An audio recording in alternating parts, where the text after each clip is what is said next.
Okay, good to go. Yeah, you just hold it at a comfortable level, just like this. Okay. Yeah, and you're good to go. All right, 3. Okay, good afternoon and welcome. I'm Dom the Juror from the Theventpod, and I am here with Jillisa Brown. Jillisa Brown. Yeah. Nice to meet you. How's it going? Nice to meet you too. I'm doing great. It's what day? We're on a Sunday, right?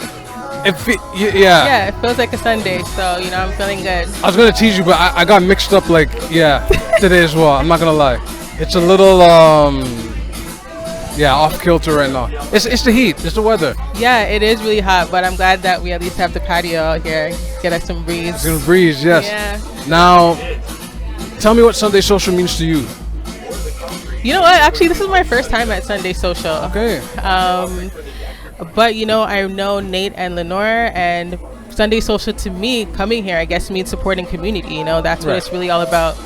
There's so much opportunity for us to support community, and especially with us being in a city where we talk about not having community. Right.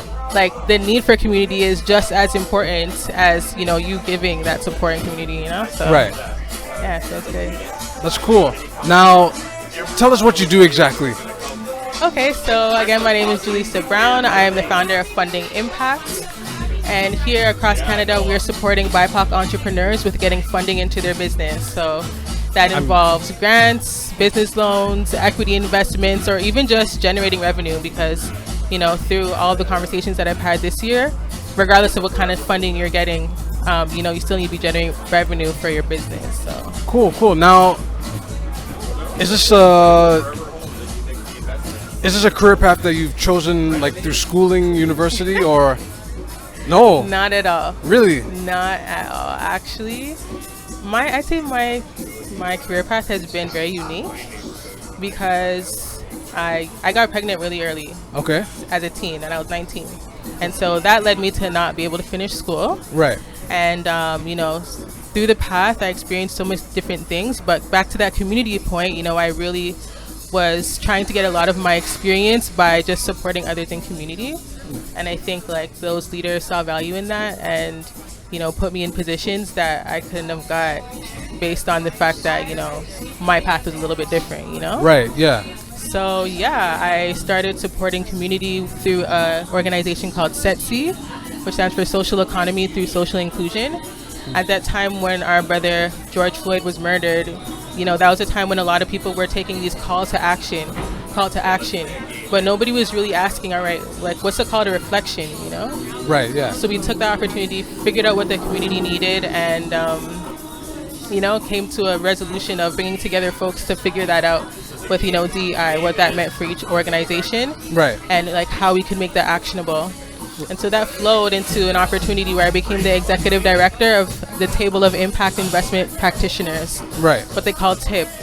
So TIP was the leader of, a consortium of groups that was focused around Canada's Social Finance Fund that was put out by the government. Right. This Social Finance Fund had $755 million that was meant to go across Canada, right. And especially within diverse communities. They actually have a 35% mandate to invest in diverse communities. But tell me if you knew that. I just figured that out just now. Okay. Wow.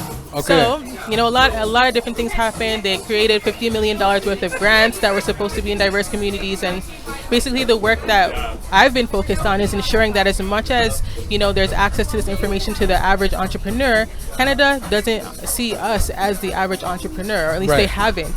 But we're recognizing that through the work that we're doing is making sure that we are seen and we have access. Right.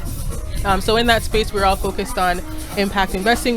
We were bringing together impact investors from across Canada to really come together for a community of practice.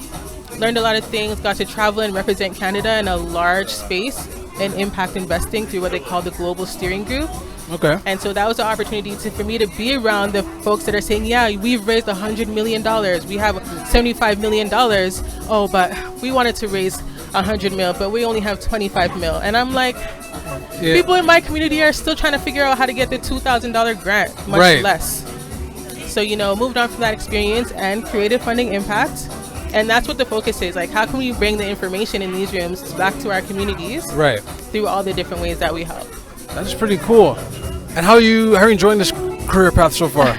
It seems like you're very excited. Like, yeah, it's really cool, honestly, because I think that everything that I've done through my journey has always like centered back in community building and like how can I help the community and how can I just share my experience. And I think that God has really put me on this path to experience these things in such a special way so that I can bring people to the water and get them the information. And right.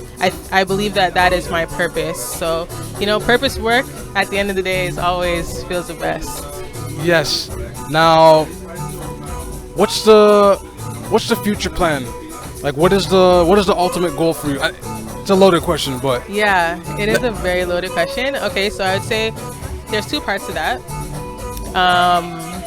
Okay, so one part is repatriating back to the continent. I've been doing and working on that for the past 5 years. Okay. I've been repatriating back to Ghana, so that's been a beautiful experience, and I definitely would invite all of our people from the diaspora to explore that. I know many of us have been, feeling that magnetic pull. I say answer the pull right now because it's time.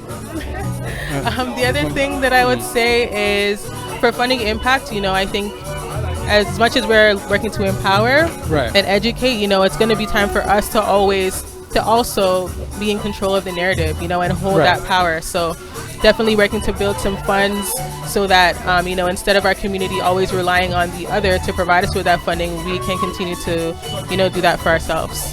That is cool. Now, just to wrap up, where can they find you on your socials? All right, so you can find me on Funding Impact on Instagram, on TikTok. If you're looking for me on LinkedIn, you can find me at Jillisa Brown, Jillisa Brown. Okay, thank you, Jillisa. We want to thank you for giving us the pleasure of this interview. This is Theventpod from the Theventpod Podcast, and we're out. Peace.